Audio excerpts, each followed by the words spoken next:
Very good evening, everyone present here. Ladies and gentlemen, on behalf of Brainciti Dubai, I am your host for today evening, and I'm Sudeepa, and I extend my warm welcome to one and everyone gathered here. And of course, it's a very good evening, right? Isn't it? Hello, unmute everybody. I'll keep Yes, it. yes, yes. Yes, yes, Yes, yes. yes. Yeah. Yes, it's a lovely evening, and all of you are looking amazing, handsome, beautiful, fantabulous, wonderful, right?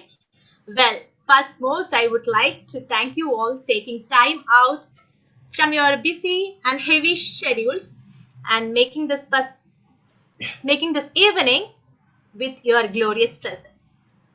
And thank you so much for coming here in this evening. And today is a special day. You may be knowing that, waiting for the special day, that today is the 16th day of 100 days, 100 speakers, online educators and experts submit. And today we have a special speaker with us, and she is Asha Alexander. She is an UN certified climate change leader and the principal Gens Legacy School Dubai, with a special topic, the inner connection. And let me tell something about her, that Asha Alexander is a principal at GEMS Legacy School, Dubai, and the executive leader of climate change at GEMS Education. She received her Master of Science in Educational Leadership from the Walden University, Minnesota in 2011, and she holds master degrees in education as well as English from Bangalore University, India, and with 33 years of experience in the provision of education to K to 12 students. She has overseen the school's transition to an exclusively digital curriculum, passionate, driven to achieve aspirational goals, and ready to take on any challenge. She believes in nurturing students' heart and minds and is particular about a value-based education. Forward thinking, she is a believer in all things digital. She is excited by the prospect of watching every child achieve his or her potential. Ms. Asha Alexander is a UN certified climate change leader and has made presentation at COP25 and numerous other international webinars and conferences, and has conducted workshops on leadership and change management for several schools in India and UAE. She has she has led the school's training program with more than 50 schools that enable teachers, students, and schools to develop partnership with schools around the world to embed the sustainable development goals. Ha! It's a beautiful evening. Actually, I'm tired by reading all your huge accolades. So it's my privilege to welcome Asha ma'am to this occasion. This is a special occasion of this wonderful Sunday evening, and welcome Asha ma'am. Thank you ever so much. First and foremost, to all our viewers, a very happy Raksha Bandhan. I can see very many excited people with their Rakis on their wrists. If you aren't celebrating, I would like to begin with this Raksha Bandhan itself as a start of relationships. It is actually a connection. And today is a very apt day for us to look at relationships from the eyes of, through the lens of maybe Raksha Bandhan, when somebody ties a Rakhi to the brother, the sister ties a Rakhi to the brother. It is actually a physical, embodiment of what we call relationship. Now, you might wonder, I mean, what kind of authority I have in talking about relationships. So I'll put a little bit of perspective.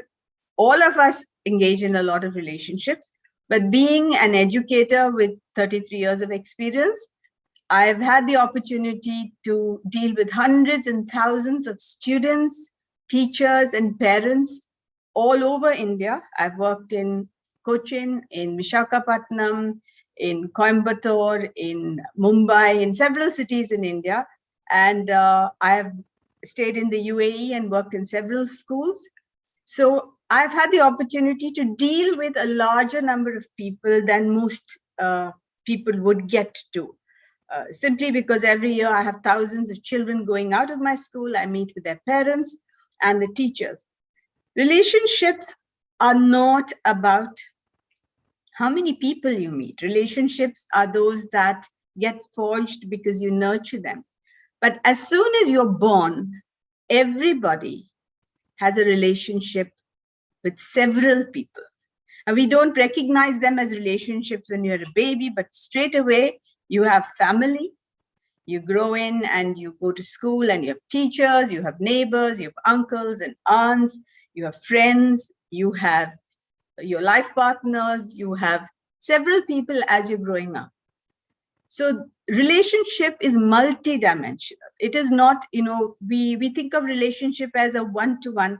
I am relating to X, or I have a connection with X. Of course, your relation with that individual exists.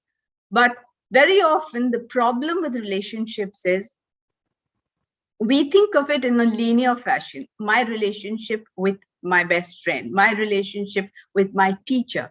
But there are several other relationships that have an impact on each of us, even as we engage with others in the connections that we form.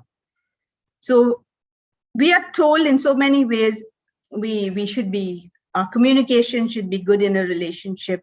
We should trust each other. We should nurture the relationship. We should support and be respectful in a relationship.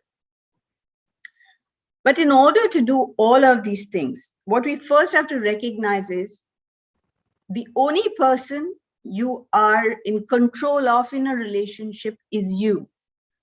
So if you are not clear about what you want and what you can give in that relationship, it is going to affect every relationship that you have. You might have a relationship with your parents, your friends, like I said, maybe with the environment, with an object, maybe with a higher power.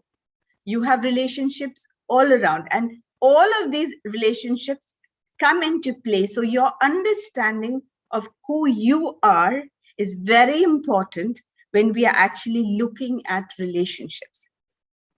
When people think of a relationship, sometimes you think, okay, I've nurtured this relationship. I have this child. He will remain the same. He's my child, and his affection for me will remain. Or you get married and you say, this is my husband or my wife, and this relationship is going to be of a nature which is going to be ongoing. One of the things that we have to recognize is all individuals change. Everyone evolves over a period of time. And if you don't recognize that, so no relationship, whether it's with your parents, whether it is with a teacher, whether it's with friends, can be static. It continues to evolve over the period of time that you know. Some relationships are there for a long term. Some relationships are very transient.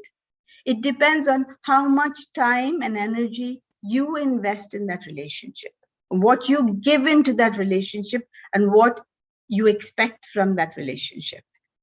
So relationships are not something, people say happily ever after. People say he's my best friend or somebody is going to be there forever. All relationships will end at some point of time. It may be due to death. It may be due to differences in opinion. It may be due to an inability to communicate on the same level altogether. But relationships will come to its natural conclusion at some point of time. What we have to do as individuals is to get clarity about who are we, what do we need from, and what can we contribute to. And we don't spend time reflecting and reviewing our thoughts in this relationship. We just assume, okay, I know this person, or I've got married to this person, or I'm, this is my best friend. And there is an expectation that this best friend will be there, he will be my best friend, or she will be my best friend, or this will be my partner. They will understand what I like. So when I'm looking at communication as one of the core areas, you've got to communicate exactly what you are thinking. You have to have integrity of thought and action.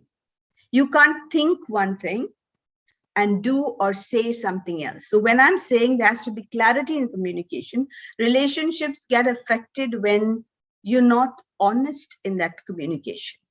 You withhold some information, or you say something that you think that person wishes to hear, and thereby you are sending out signals that will disrupt that relationship. So when you are about to communicate, if you understand what is it that I want from this relationship, and you understand yourself and you're clear in your mind about what you're going to communicate, and you do so in a very empathetic manner, there is a chance that the individual's response will be also an honest and open one.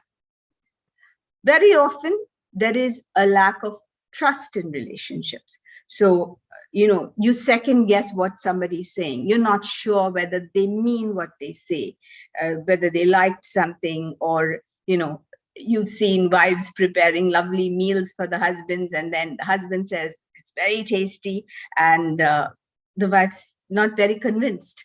You say, really, are you sure that you meant what you said? You keep doubting even the communication that is coming to you. If trust is to be built, if the communication is open and honest, you will find that you're laying the foundations of something that will last for a longer period of time. And you have to be respectful of every individual's personal likes and dislikes. You see, when you are in a relationship, that individual is not just governed by what you like or what you share. Every individual is influenced by several things around them. So they may like somebody's talent other than maybe the partner's talent. They may like somebody's beauty other than the partner's beauty. They may like something else. It is bound to happen because we are all human beings and we are under multiple influences. So anyone thinking that, I've nurtured this relationship, I've in a trusting relationship, and this person has to like everything I like, and I have to like everything that other person likes, it's not healthy in that relationship. You've got to respect boundaries. You've got to respect alone time. You need to respect the fact that everything about that individual you may never know. We all are in several relationships, but I can tell you, all of us carry something to our graves, which no one on this earth will know unless we choose to share it. Most individuals, you may think you know your mother, you may think you know your father, they've shared lots of things about what happened in college and in their school days, but they would not have shared everything. So every person needs that space. They need that little, you have to respect that you can't possess a person completely. You can't know everything about that person, and you can't make that person like you because they're not meant to be like you. So that is one of the errors that people fall into in relationships, whether it is having a best friend who spends time only with me, like I see in schools, or a partner where you want to have the complete attention of someone. Not respecting the boundaries. Everyone has a boundary. Everyone has a space around them that no individual should violate. That's a personal space. And you cannot enter that space without permission. When you do that, you create discord. Some people will immediately tell you, back off. This is my space. I want to be left alone. And there are people who can't bring themselves to articulate, my mother will get offended, my sister will feel bad, my best friend will feel bad. So they suffer that intrusion. into their space. And it builds up to a point that one day they suddenly burst like a dam and they will tell you, why are you doing this? Leave me alone. And it seems like it's a strange person talking to you. So we must recognize where are we coming from in this relationship. A relationship is a two-way bridge. A Raksha Bandhan requires a sister to tie that Rakhi to a brother's hand. It's a physical embodiment of what I am giving and what I am getting in return from the relationship. You've got to reflect and ask yourself questions like, am I saying exactly what I am feeling?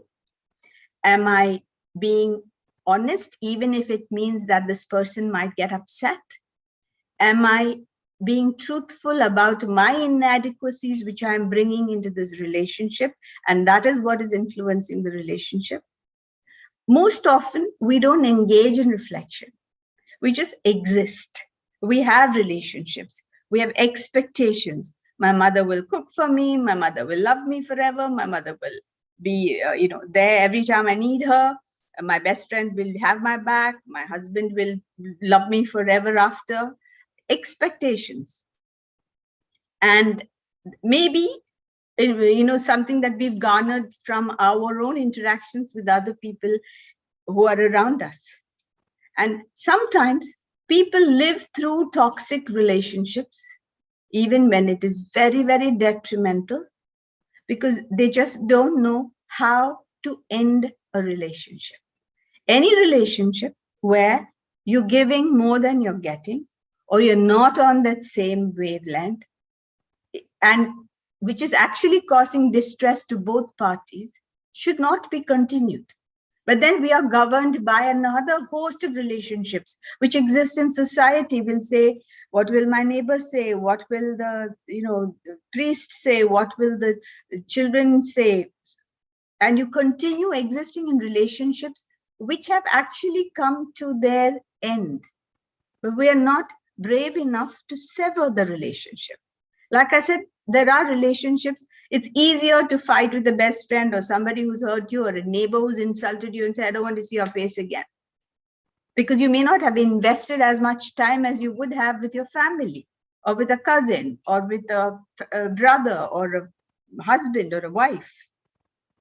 But when it comes to these relationships, because you've invested time, it does not mean that you have to have this going on if the two individuals involved have changed at a dissimilar pace.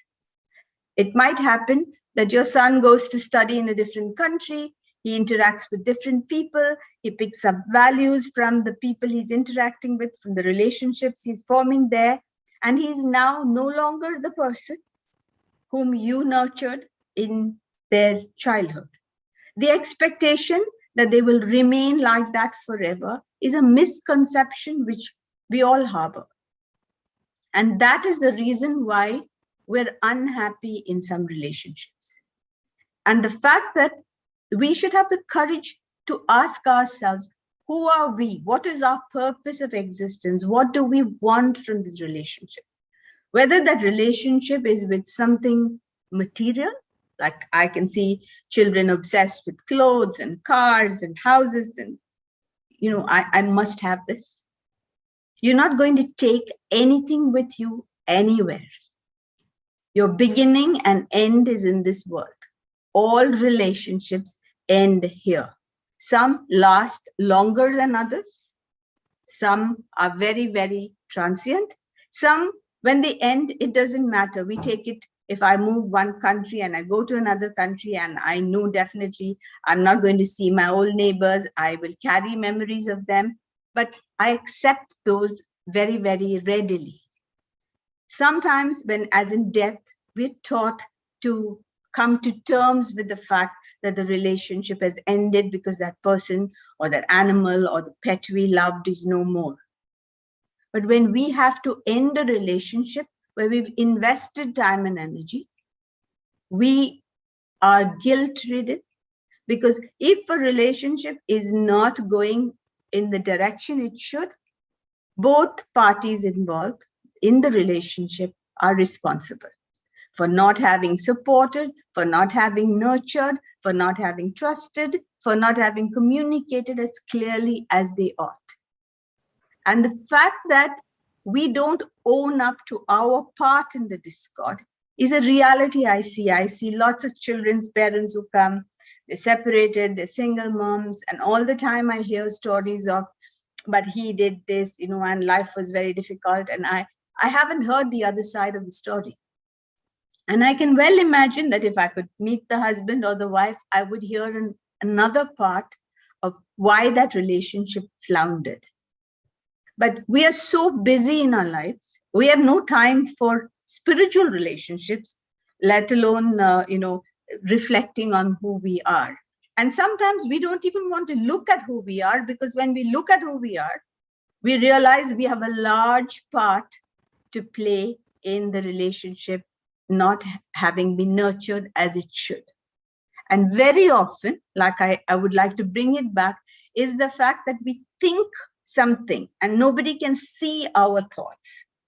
They hear what we say, they see what we do.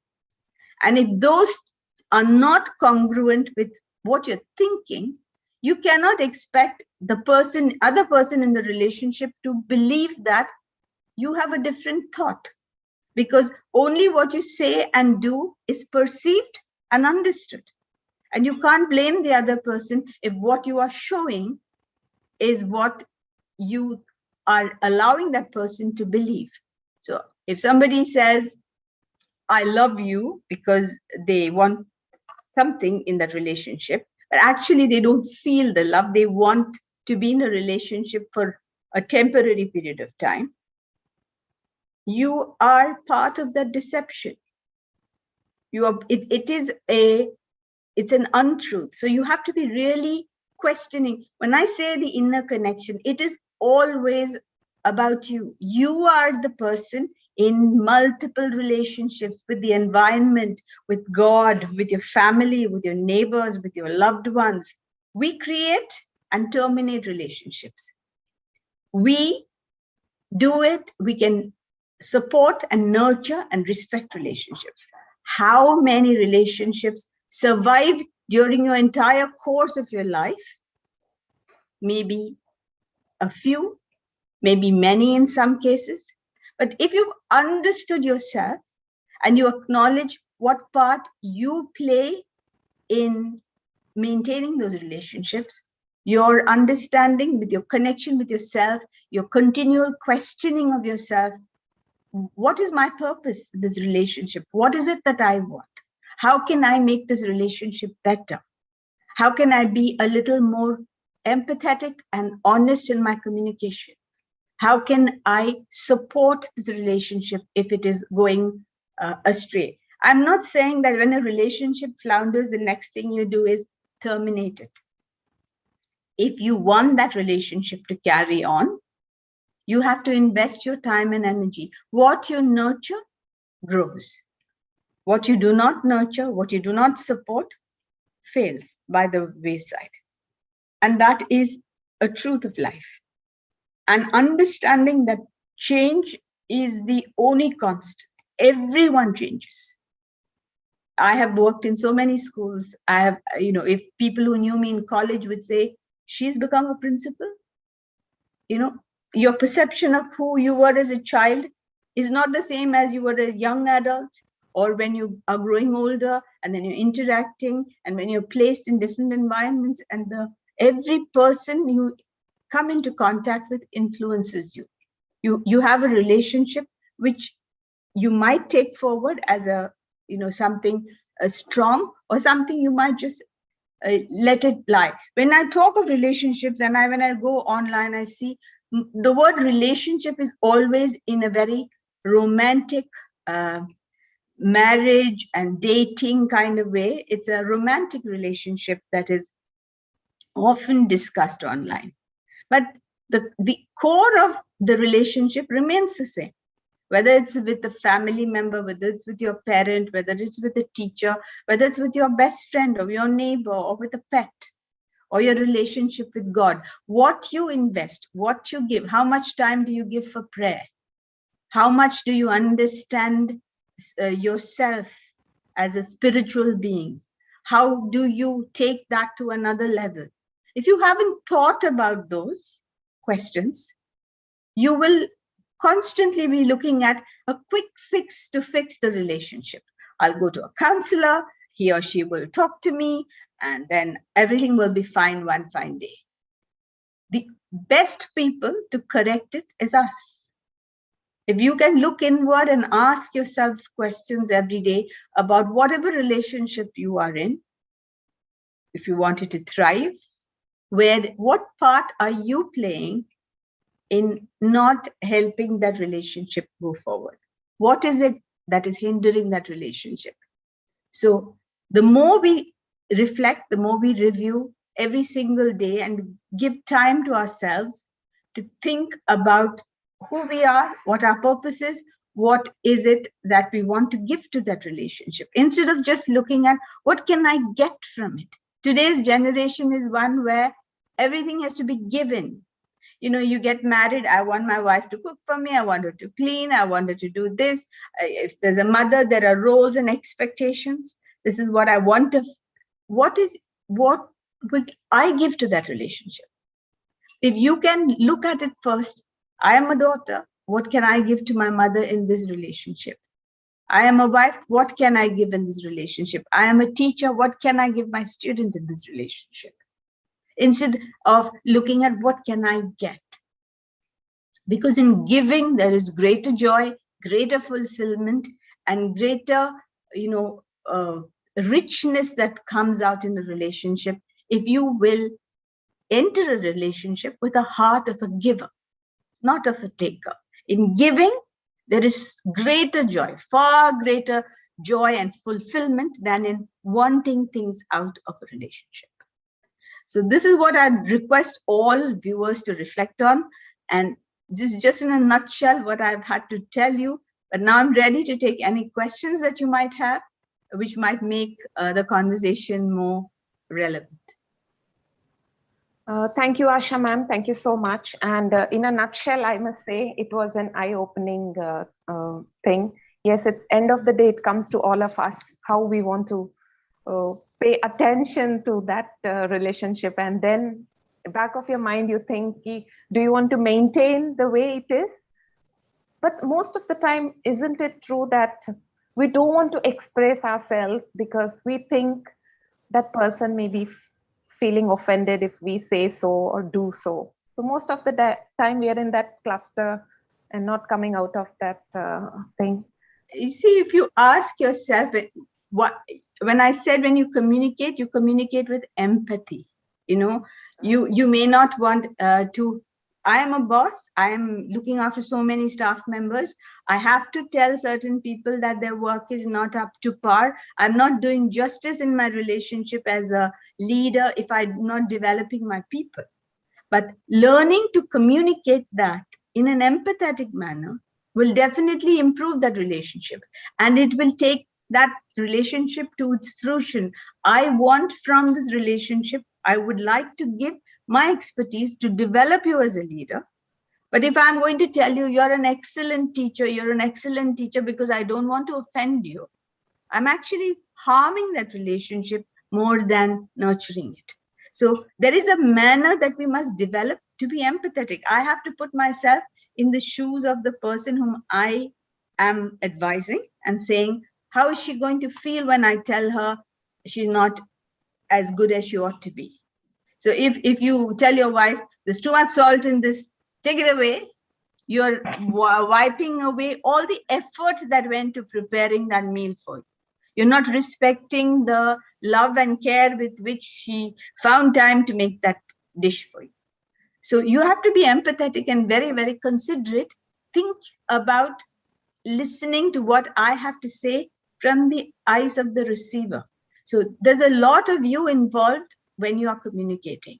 It's not just, if I say this person get upset. Sometimes I've had cases where I haven't said what I ought to say. And children, my own children, my students have come back to tell me, I wish you had told me this earlier. And then I wonder, Was I being a good enough mother, or was I being a good enough leader or a teacher? Because I didn't have the courage, or I didn't find the way that I could have communicated this correctly to this person. So as an individual, I have grown. I have grown in my ways of learning to communicate empathetically, because I take it upon myself to improve my communication each and every day with the several people that I have to give, some advice to. So I think you should be honest, but you should be empathetic. Right. Thank you, ma'am. What is that one specific thing you want to tell the audience and also to me, how to deal with teenagers? I mean, that is, I think, one of the biggest challenge right now we are facing with them. See, one of the things about teenagers is we cannot we have to look at the context in which teenagers are there today. They're not in the same context as when I was a teenager. So bringing in my points of reference to guide a teenager today is wrong, because I didn't have digital technology. I didn't have mobile phones. If a boyfriend called me, my father would be hovering around the phone to make out who's calling. He would tell me I'll have to come home at 6 o'clock. I would be dropped to college and picked up, even if they thought somebody was talking to me. So it was a very controlled environment, very restricted environment. Today, you can't expect to be everywhere. So what kind of relationship you should have with your children or teenagers, whether you're a teacher or whether you're a parent, which is open and honest communication, not bringing your expectation. You have to be a doctor, you have to be an engineer. I don't like the profession. I don't like you to be a chef. I don't want you to go. You're going to spoil the family name. In our family, everybody's a doctor or engineer. Bringing those expectations in today's context is limiting for children. If you have taught your children good values, when I said I'm particular about a value-based education, the values can't just be served up to teenagers. If you raise them with the right values, they become your touchstones. They become your moral compass that will guide you. They know they're doing the wrong thing. They know they're doing the wrong thing when they're smoking weed. But somewhere they will come back to it, because their minds will tell them this is something wrong.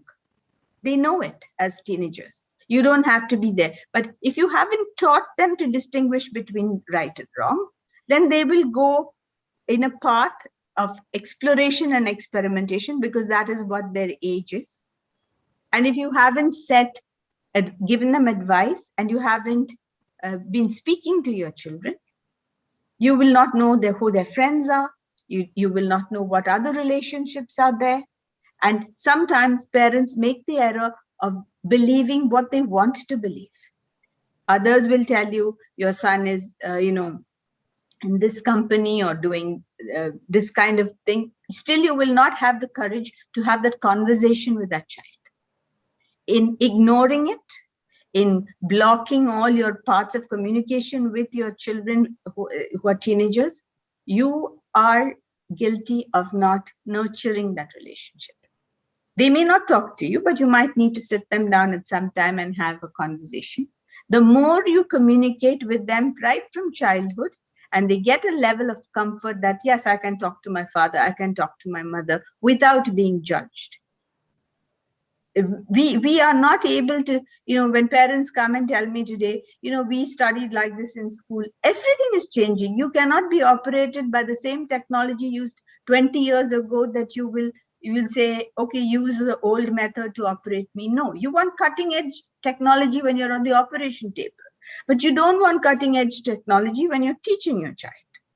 You don't want your child to be a chef or a trainer or a coach or a physical education teacher, because you think some other family member is going to look down and say, but why isn't he a doctor or an architect or an engineer? They're respectful professions. Who made them that way? Our children are in a different context, and understanding the context is the responsibility of everyone who's given birth or who's raising children. You cannot say, how can we manage teenagers? If we have given them the right values, and if we are not judgmental, we understand the context and are willing to listen and keep the channel of communication open, you are in a better position to guide them before things go wrong, before they experiment with things that they don't understand. So I would say that every adult who's looking after children, or who has children of their own, who are teenagers, listen to them. Don't judge them. We all did a lot of experimentation and we just got away with it. Sometimes I look up and think, God was watching over me when I did those wrong things. I knew they were wrong. Did I grow up without doing wrong things? No. I did lots of crazy things that now when I look back and I think, was I mad? Why did I do it when I knew it was wrong? So when you and I have done it, maybe we are trying to protect our children, but they will all experiment at that age. They will all, but as long as your moral compass is there, your touchstones, your values are there, we all deviate, but we know how to come back to the right path. If you don't give children a good value-based education, both in school and at home, and then they grow into teenagers, they have nothing to guide them. So if everything is in place, the only other thing you need to do is listen to the child and don't make judgments based on the context in which you grew up. Wow. Yeah, makes sense. Thank you so much. So let's open the platform for a question and answer. I already have Deepika who has raised hand. Deepika, are you online here? Yeah, Deepika, go ahead. Yeah. Hi. Good evening. Good evening, Asha ma'am. It is really a pleasure, and I must say there was some confusion. I am lucky to have been getting a confirmation that your session was today, because the flyer had 22nd date for today, and the description wherein we need to click on the link had a date of 21st August. So there was that difference. So I was a little confused, but coincidentally I could attend. I have two questions to you, Asha ma'am. Yeah. One is how to manage a conversation with somebody who is close to you, but always feels that the person acts like defending himself or herself. Because whenever there's a communication between two people, it is bound to happen that we address the second person whenever we are trying to say something. The moment the person's name comes into the picture, the person feels as if defended and doesn't allow the other person to speak completely. So in such case, the speaker always gets interrupted. Why did you take my name? Why are you telling that I? Why are you telling that you? So don't tell that. Tell whatever you want. Tell without taking my name or putting any kind of blame on me. So when things are connected, you are bound to take the other person's reference. So, but the person is not ready to accept, to even not even listen, think over it, comes later into the picture. So how to handle conversation? And now that there's a big void between the two people, so what has actually went wrong? Okay, it's a lot of apportioning blame when people get defensive and people don't accept what you're saying. You know, when you say you did this, you shouldn't have done this, and not allowing you to finish.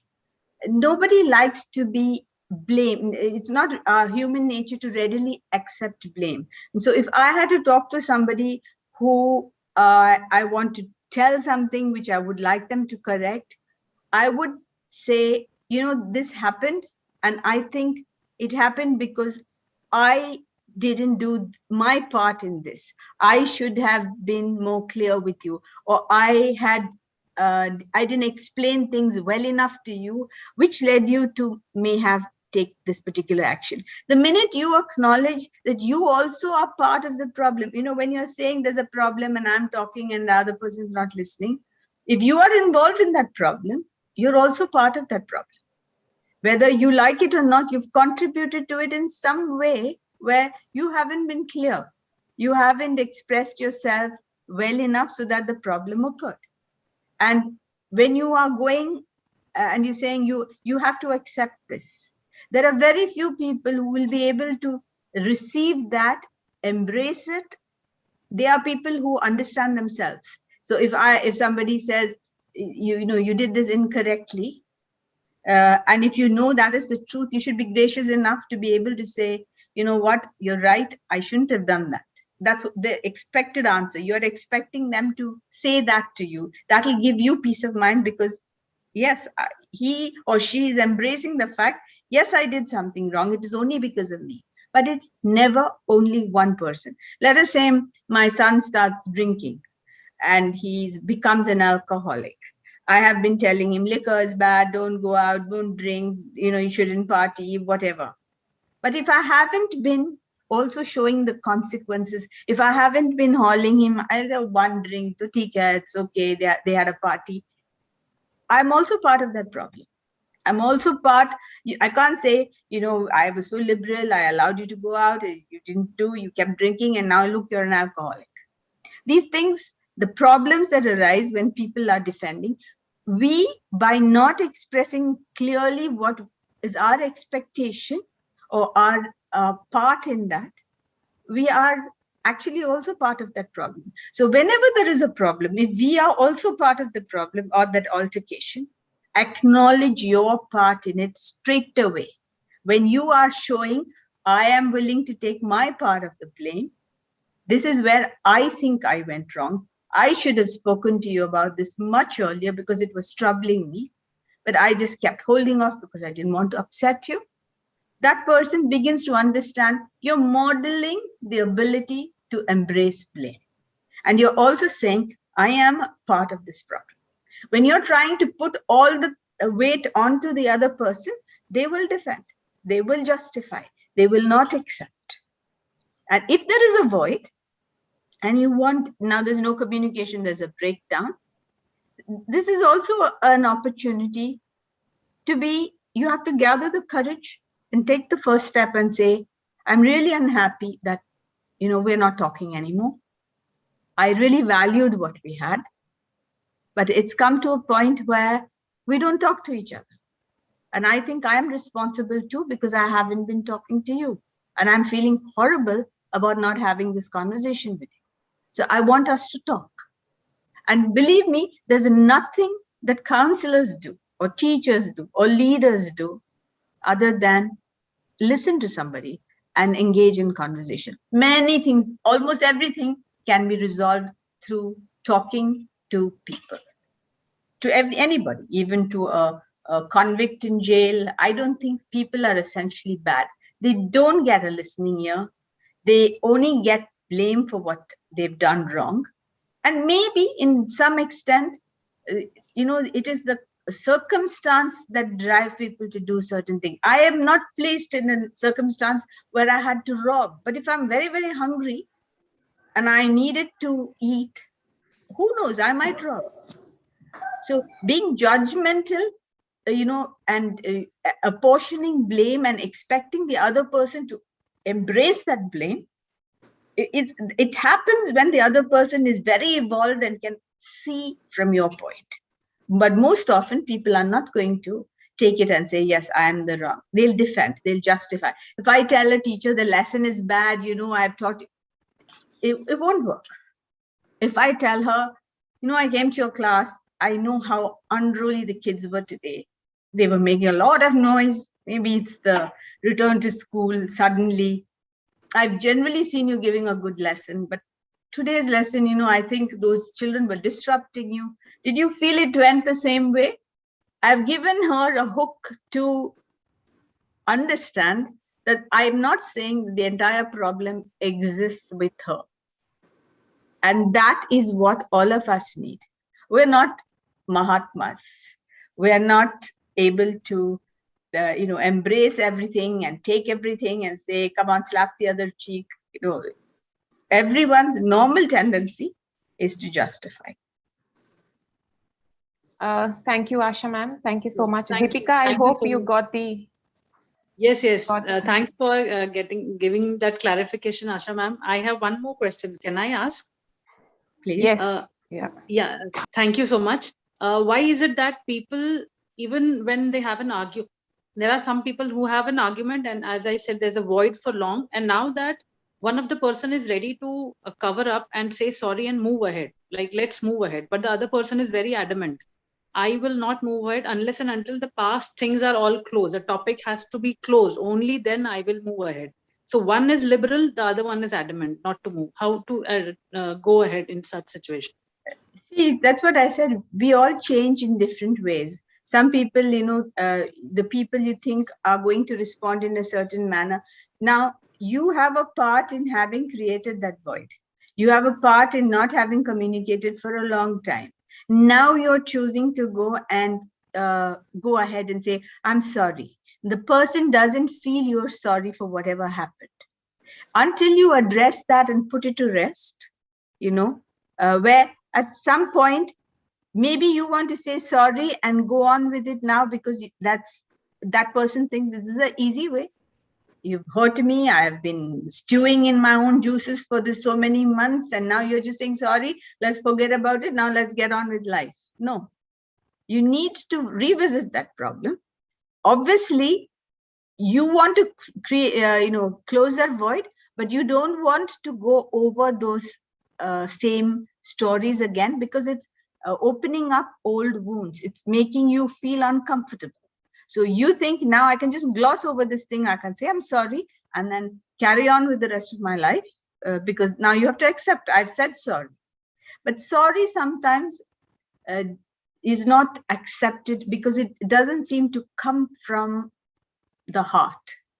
An apology that really emanates from the heart, the other person will be able to recognize.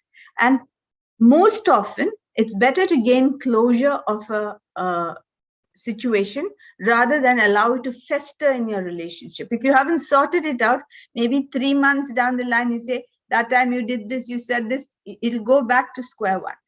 So I encourage you, sort it out, however difficult it is.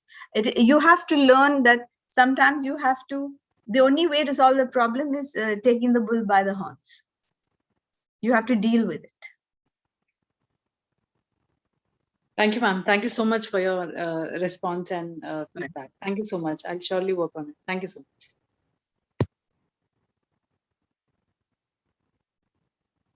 There's Mr. Alex Thomas, your hand is up. You have a, yeah. Alexander. So, go ahead. Alexa, Alex, we can't hear you. Can you hear me now? it's very low voice. Can you hear me now? Yeah. Better. Yeah, I think probably. Thank you, ma'am, Asha ma'am, for a wonderful session. Probably the most honest speaker that I've come across in a very, very long time.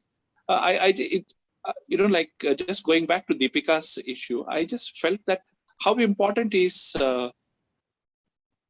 gaining the trust.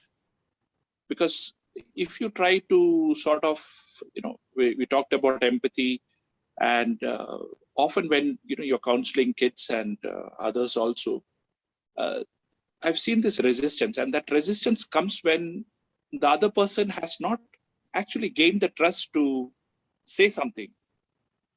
Yeah, when you're talking about gaining trust, it's a like building muscle. It doesn't happen overnight. It is the result of repeated actions which the child or whoever it is perceives as this person is trustworthy. If you've broken the trust of a person on one occasion, it is even harder. Now, if a teacher doesn't, says she'll do something, and then the child is disappointed because she can't be trusted, then that doubt, that feeling, to rebuild that, it's not impossible, but it is far harder to regain trust. And trust, when you want to build, if it's a new thing, you have to show that person that you are consistent in your actions. If you are a very variable kind, one day you'll get this response from me, another day you'll get another response from me, I am not likely to trust you. What I want is reliability when I'm saying trust. That if I go to this person, this is the kind of response. She's very generous. She'll always support poor people or people in hardship. She's very kind-hearted. There is, when I'm in need, I can go to her because every time she has been consistent in her follow-through. So it's like building muscle. What you do again and again and again, it becomes stronger, and that trust is built. So when I tell teachers, if you are wanting the child to learn from you, first you have to create that bond of trust with the child. The child must know you are the child's champion. You will protect the child no matter what. You will not judge the child. You are there for the child. That relationship is far more important than everything else that happens. And when that child knows that I can make mistakes, I can err, I can do bad things, but this person believes that there is good in me. This person believes that that good in me is what that person is trying to help me achieve my potential, then you begin to trust that person, because they trust you more than you trust yourself. That feeling can happen only when you are consistent and you focus on the large white expanse, not on the black dot on the board. Now, if I put one small black dot on a wall, immediately your eyes are drawn to what is wrong. There's so much good in people, but if somebody does something wrong, the teacher, the parent, the husband, the wife are constantly looking at that little mark on that wall. And all the goodness in the child, all the goodness in the person is trashed, because why did you do that? Why didn't you do this? This is wrong. This is wrong. The sum total, that's what I said, even in convicts and in people, my belief is that there is so much good in people. But if we go out now, we'll say, no, be careful, you'll get robbed in Delhi. If you're not careful, your pocket will. Of course, you have to be street smart. Of course, you have to be vigilant. But our first impression these days is not of trust. We don't give people the benefit of the doubt in the relationship. We are so overly cautious. We don't want to be duped. We are always thinking of what harmful things are going to happen. But that's not how most relationships are. It's your view, it's your eyes, it's how you're seeing. So what I would like us to believe is, try practicing looking for the good in people, looking repeatedly for something that I can trust, and talking about that. I'm telling you, no person will respond in a negative manner if constantly you're focusing on the good. If you have a cleaner come into your house and you're hovering around saying, he will flick this, he will take my chain, he will take my money, and you're walking around him, he won't feel comfortable about doing his job. But if you say, you come in, I trust you, you do your work, and don't doubt something unless they give you a reason to do it. After something happens and you feel, okay, I gave him my trust, he's broken my trust, then at least you have a reason for distrusting a person. But the first step in which a relationship should form is one of trust, is one that I can trust you. I've employed you. You come in, and this is like your home. You're my teacher. I trust you to look after my children. You are, whoever. Welcome them with trust, not what you cannot do, but what you can do. If you go live your life with what you cannot do, you're living life in a deprivation mode. If you live life with what can I do, with what I have, I can do lots of things. I am limitless. But if I keep worrying about what I can't do, and I don't trust you, I don't, he may take away my money, he might rob. I've heard stories like this. We're so drawn into the negative. Try looking at life in a very optimistic, positive frame of mind. Normally, it is the energy you exude that comes back to you. So if you're trusting and you are positive and you're looking for that, 90% of the time, that will be your return. Thank you. There was one small point which one of the girls that I counsel, her mother does not understand her. And when I was talking to this teenager, she said that one of her cousins had touched her inappropriately, and she complained to her mom. And her mom said, "Aise thodi bolte, are you sure?" And she says, I felt so shattered that my own mother, because of whatever society and family things, it was the child of her brother. And she said, I thought this was one person who would protect me. And I just came and told her, and she said, are you sure? This is where different relationships are at play. You have a relationship with the daughter, you want to protect her, but then there is societal relationships, and what does society say? That's your cousin or that's your uncle and he's touched you inappropriately. The mother feels a sense of guilt in having neglected her daughter, placed her in a position where this incident occurred. Two, she doesn't want to break another relationship outside where she's accusing someone else of having touched her daughter. Because in many cases, you will find when it's a family member, if you bring it up, the person's going to deny it because there's absolutely no proof. What rubbish, she's talking nonsense. You want to believe the uncle or the cousin, so you'll say, see how you made me look in front of them. That's when I said you have to be your child's champion. Now, parents and teachers and any adults, if you want to nurture young people, you've got to trust them implicitly that they will not lie to you. That understanding, that child should know whatever it is I go and tell my mother will have my back. My mother will protect me. That is not the relationship, because in India, and I know we've grown up, people are very embarrassed when such things happen. They are very, they blame themselves. They try to keep the girl quiet, or so that it doesn't become a big issue. Then they say, if people know, how will I get her married? So many things you think ahead, but the child has become emotionally damaged or disturbed. So I speak a lot to parents to tell them this, that you have to be your child's champion. Your child needs a champion. If your father and mother said you're the best, you can do everything you want to, you can be anything you want to, you will excel. But if you say you are dumb, Sharma ji kya beta is better, he brought more marks, the child embodies that belief. The child grows up with the feeling that my own dad says Sharma ji's son is better than me. So maybe, we put those beliefs on the children. We need to make sure that we are the champion, where the child understands whatever happens, I have this person who will believe me no matter what. So very often now parents are a little more aware. In my days when uncles and cousins and all stayed at home together, nobody would even, they'll say, you're just making a mountain out of a mole. He must have just asked you to sit on his lap. He did. Because they don't want to deal with the actual issue of what has happened.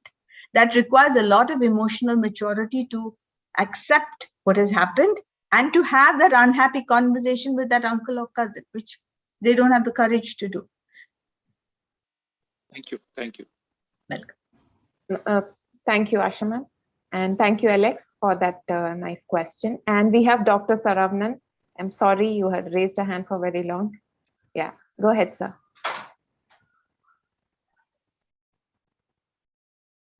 Sir, you're muted. Muted. Yeah. Yeah. Good evening, Asha ma'am. Good evening. Actually, I moved with many people across world, in Europe, in America, in East Asia, all these people. Fine. One character, what I found in relationship, as Stephen Covey tells very nicely, the fifth habit of the highly effective leadership. We first seek to understand, then to be understood. Always we have a perseverance or pursued something. We judged some people. With that judgment only we keep discussing with the people. Example, if you are talking to this person always will do like this, do like this, like that. Now we'll try to understand the pattern, what we understood with that person. That makes a difference. Even the person may be right or no, situation may be right. But we try to understand in the old, our experience, whatever we judge or we worked with that person. That makes a difference. Example, even our own children, we may have some pattern of understanding. With that understanding only, we'll try to discuss with that child. So then things will get skewed. Every time we should discuss with the new thought process. We should make ourselves blank, because the situation may not be always the same. Like, our sixth thinking process tells every situation has a six different phases of judgment process. So always we have a judgment from our side. We try to judge the people from our side. We will not go to their side of operation. Then problem starts actually. Correct? Absolutely. That this is like we tell teachers. I tell teachers, when you start teaching, assume the child doesn't know anything. Forget that he knows anything. You're coming to learn fractions. You don't know anything. You don't know half. You don't know quarter. You don't know whole. I start teaching, assuming he doesn't know anything about this. And as I question him and I know he knows so much, then I begin to build from where he knows. Okay. If a person is being judged on previous, it's a normal thing. In our memory is hooked on to what we already know and see. We try to make understanding of, that's human. We need to understand what is happening. We try to refer, oh, this happened there like that. When I did this, this had happened, or I had heard like this had happened. We connect what is happening to that memory of what we already know. And that is not a good thing because the environment may be different. The situation may be different. So this person has been robbing things in this house, or teacher's money is missing. Everyone points to this teacher. She was in the staff room. She was in the staff room. We cannot judge. She may have taken money once or twice, but this time it might not be her. But we seek to put people into molds because it is easy to understand people. We make little boxes, and to retrieve and to put our ideas and thoughts, it becomes like an organized place. He's done like this, so he's like this. I've seen him do it 3 times, so he's a bad person. That kind of thinking is human only because that's how our brains work. At least that's how we have conditioned ourselves to think. So to look at it in a different perspective, we have to be able to, like I tell the teachers, it's a blank slate. This is a new situation. Look at it like a detective. You don't have any of the facts. Look for the facts and then decide what has happened. Very true, ma'am. Very true. Great, ma'am. Thank you. Thank you. Thank you. Thank you. Thank you so much, Asha ma'am. I think we have one question in the chat box. It says, how do we keep the relationship in marketplace? I think it is office. I'm not sure what is marketplace. Tagaji, yes. Are you here? I suppose they're talking about relationship with a boss, Every situation, ma'am. Every situation. What happens in the marketplace? There are times when, the relationship is not a good one, but what governs you higher is your money which coming in and the pay. You may hate your boss, but then you start to think, he doesn't understand me, he insults me, he's rude, he's very oppressive. But I know if I give up this job now in the pandemic, I am suffering in that relationship. But I need to also, some other relationship is weighing on me. If I don't get this money, I can't look after my family. I can't send my children to school. I can't meet the needs of my family. So there are a lot of organizations where, people say they leave bad bosses. They don't leave their jobs. The relationships that they have with their immediate line managers is toxic. So that's why people leave. But not everybody may have the luxury of leaving a relationship. People are sometimes caught in a bind because they are financially not in a position to say, look, I don't want this job. I am done with your insults or your lack of empathy or understanding. So I think it a lot has to do, often employees don't have the courage to come and talk to a boss because the bosses are totally inaccessible. And even if you have to raise a complaint, you have to go via the HR, and HR may be thinking twice and advising you against it. So I know there are many cultures in many marketplace, workplace situations where the culture in the organization is toxic.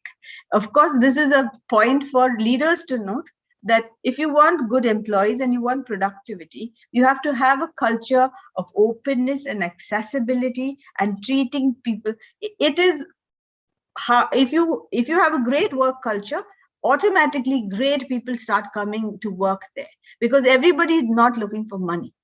most often you give people lots of money and you give them a lousy boss, they unless they are in some dire straits, they will choose to say, I need little less money, but I want peace of mind.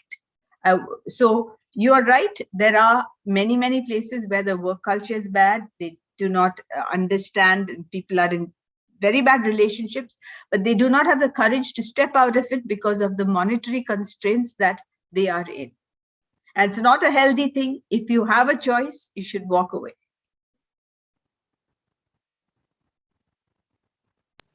Hello, Tagaji. I hope you got the answer. He's on dilemma right now. All right. Thank you so much.